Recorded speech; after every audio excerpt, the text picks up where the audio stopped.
Bonjour à toutes et à tous, je suis Patrick Riguet alias Cipressa. Nous sommes le lundi 13 juin et il est exactement 11h20 du matin.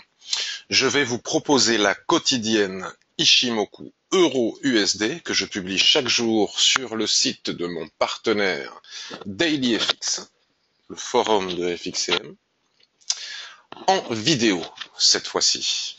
Donc je vous laisse regarder l'avertissement qui indique que le fait de négocier sur marge sur le marché des devises ou via des produits CFD comporte un risque élevé et ne peut être recommandé à tout investisseur. Vous devez être conscient des risques associés au marché d'échange et aux produits CFD et consulter un conseiller financier indépendant si vous avez quelques doutes que ce soit. Voilà, nous allons maintenant basculer sur l'euro USD et nous sommes face à un graphique hebdomadaire.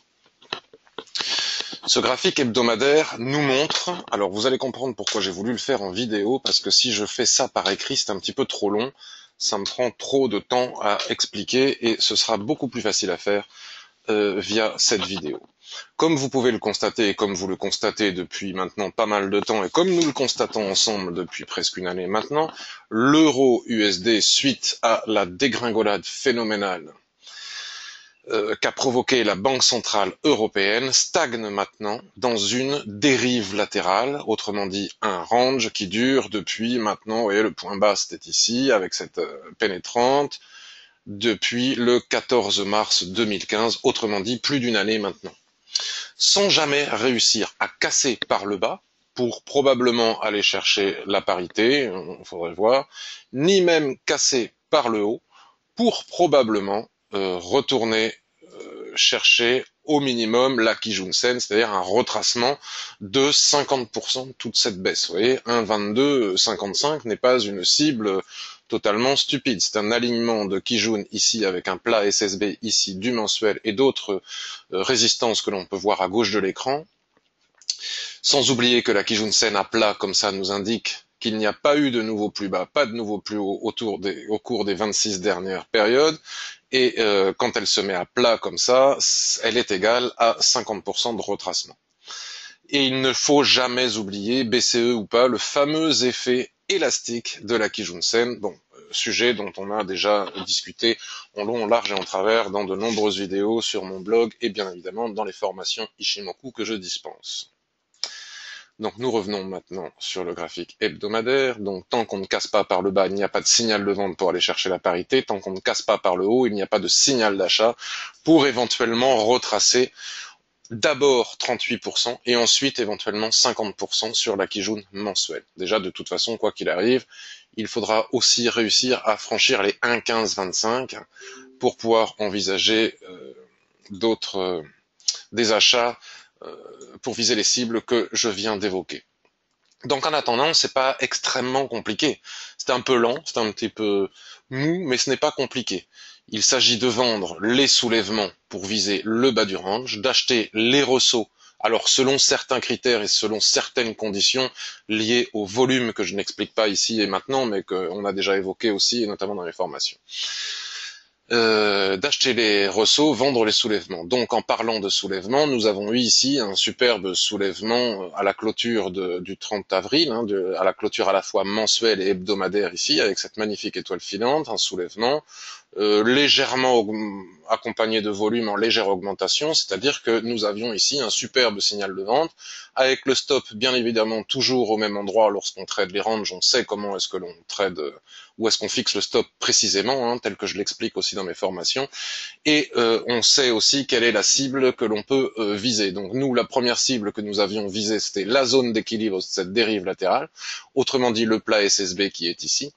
Et si ce plat SSB venait à casser, tel que je l'ai expliqué récemment, dernièrement dans les revues de marché Ishimoku, les quotidiennes Ishimoku des semaines précédentes, on pourra viser dans un premier temps les 1,0775 qui est un support important à l'intérieur de ce range, puis bien évidemment les 1,0555, c'est-à-dire le bas de cette dérive latérale. Donc si on a vendu en haut ici, on est toujours en position, le stop n'a pas bougé, il y a un fort avalement ici, mais bon, ceci dit, la configuration, selon moi, reste baissière.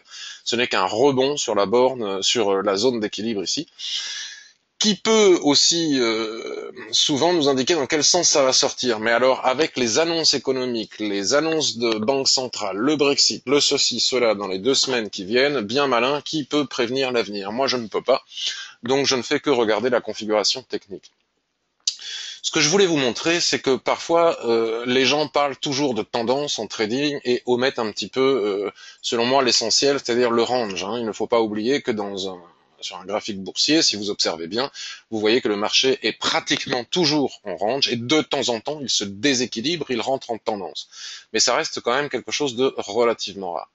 Et souvent, les tendances, la plupart du temps, il est vraiment rare que nous ayons des tendances prolongées. Bon, là, évidemment, suite à des actions de banque centrale, évidemment, c'est le cas, mais en général, les tendances s'inscrivent à l'intérieur d'une dérive latérale. Donc, c'est une histoire de poupée russe, comme je l'explique souvent. La boîte plus grande dans la petite boîte, et à l'intérieur des boîtes, comme ça, il y a de l'espace pour que les poupées puissent évoluer à l'intérieur de leurs différentes boîtes. Donc ici, nous avons une tendance haussière, mais qui n'est rien d'autre que le départ ici avec cette pénétrante nous conduisant à la résistance ici des 1,1450.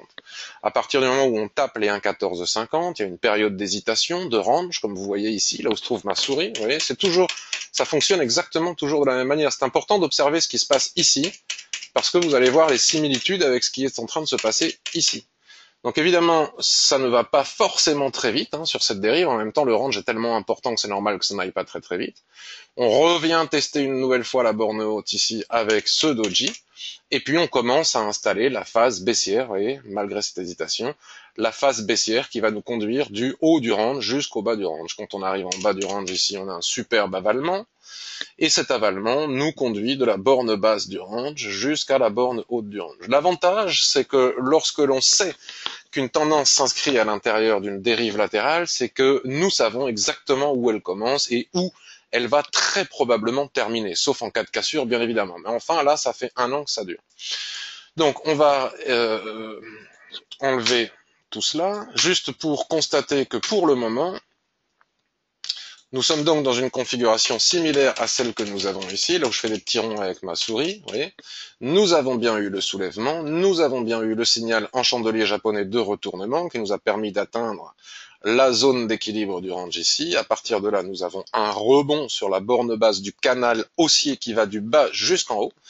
Mais avant de déclarer que la paire est haussière et qu'il faut chercher des achats, etc., il ne faut pas oublier qu'il n'est pas du tout impossible, voire même très probable, puisque ça fait déjà exactement 1 an que ça se passe comme ça, donc je ne vois pas pourquoi ça s'arrêterait subitement, bien que ça finira bien par s'arrêter un jour, mais pour le moment, il n'est pas impossible que nous soyons dans la phase baissière maintenant qui conduit du haut du range vers l'équilibre et ensuite le bas du range. Donc vous voyez, on tape ici la zone d'équilibre et à la fois la borne basse de la tendance qui conduit du bas vers le haut.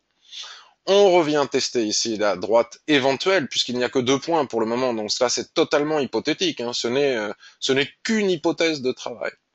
Donc si on sort ici par le haut, ben, on a l'éventuelle cassure qui peut nous conduire sur les objectifs que j'ai cités en tout début de vidéo. Par contre, si la zone d'équilibre ici casse en même temps que le canal haussier de la tendance haussière qui va du bas jusqu'en haut, je pense que c'est probablement pour continuer la phase baissière, sauf si éventuellement, évidemment, si les banques centrales peuvent totalement contredire et faire exploser les prix dans un sens ou dans l'autre. Et donc à ce moment-là, vous le savez, lorsqu'on a atteint la zone d'équilibre d'un range, il faut soit rester en position si on est swing, soit attendre si on est en intraday, attendre de casser la zone d'équilibre, revenir, attendre que les prix reviennent chercher l'oblique ici, qui sera en général entrelacé avec la Kijun-sen qui va descendre, et à ce moment-là, on pourra prendre des ventes pour aller chercher le bas du range. Tout ça pour dire qu'ici et maintenant, je ne trouve pas qu'il soit facile de trader la paire. On a eu 1, 2, 3, 4 semaines. Pendant 4 semaines, on a fait des gains ici, on a fait des achats ici aussi, en intraday, c'était parfait. Et là, je pense qu'il faut attendre un petit peu pour voir ce qui va se passer dans les jours qui viennent. Si on bascule sur un graphique daily, vous voyez, la propreté, hein, on dit toujours que quand le nuage twist, c'est pour nous indiquer qu'il y a une période de range, qui est exactement ce qui est en train de se passer ici, en similitude avec ce qui s'était passé ici. Vous voyez, il se reproduit exactement la même chose.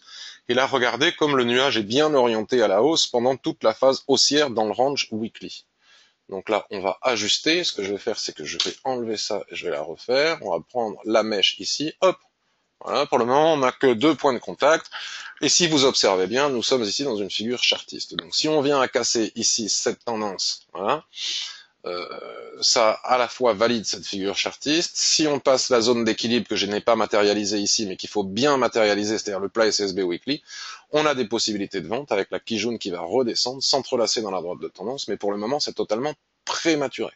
Pour le moment, nous sommes dans une phase d'attente après avoir tapé la zone d'équilibre, c'est-à-dire dans une nouvelle boîte, une plus petite boîte de nos poupées russes évoquées au début de ce webinaire, et les prix vont peut-être aller et venir à l'intérieur de cette dérive latérale. Si on casse par le haut, on va pouvoir envisager les signaux d'achat évoqués en début de vidéo. Si on casse par le bas, la probabilité d'aller chercher tous les plats SSB en dessous en intraday redevient totalement importante, hein, exactement comme on en a fait les semaines précédentes, et puis pour les swing traders, éventuellement venir chercher le bas du range ici.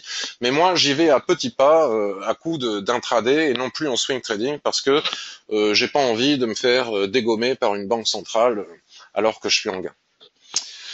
Donc voilà pour l'euro USD. Pour le moment, on est dans cette configuration, il n'y a rien à faire. Au milieu de cette dérive latérale ici, daily, hein, d'attente, il est strictement impossible de faire quoi que ce soit ici. Éventuellement, on peut s'appuyer sur cette droite de tendance si elle tient, hein, qui serait le début de la, éventuellement pour viser à nouveau la droite de tendance ici, donc faire de l'intraday dans cette zone. Mais l'idéal serait d'attendre la cassure ici des 1,11 pour pouvoir envisager davantage. Voilà. En intraday, éventuellement, on trade dans cette zone comme je viens de l'expliquer. Alors, je vais quand même regarder sur le H4 pour donner des indications un petit peu plus précises. Regardez comme la dérive latérale est belle, hein. La zone d'attente en haut, hein, comme je viens de l'exprimer tout à fait en bas. Donc ici, par exemple, vous voyez, il y a toujours la possibilité de tracer des lignes, hein, des droites. Voilà, regardez encore une fois. Si on casse ici, pour le moment, c'est pas le cas. On peut au moins atteindre un objectif qui correspondrait à l'intersection de la Chikou span avec cette ligne de tendance chartiste. Et en dessous, venir chercher le bas du range. Voilà. Et ici, regardez, le superbe avalement que nous avions eu ici, je sais pas à quelle heure il s'est produit. Si c'est réellement le 30 mai à 1h du matin, on pouvait rien faire. Mais si c'est en séance et en dehors de toute statistique importante ou de décision de banque centrale, prendre appui ici pour continuer à trader, revenir tester la droite ici et la zone d'équilibre, et en bas, si ça casse, je viens de vous indiquer ce que j'ai l'intention de faire. Voilà, je vous souhaite une excellente journée, à très bientôt.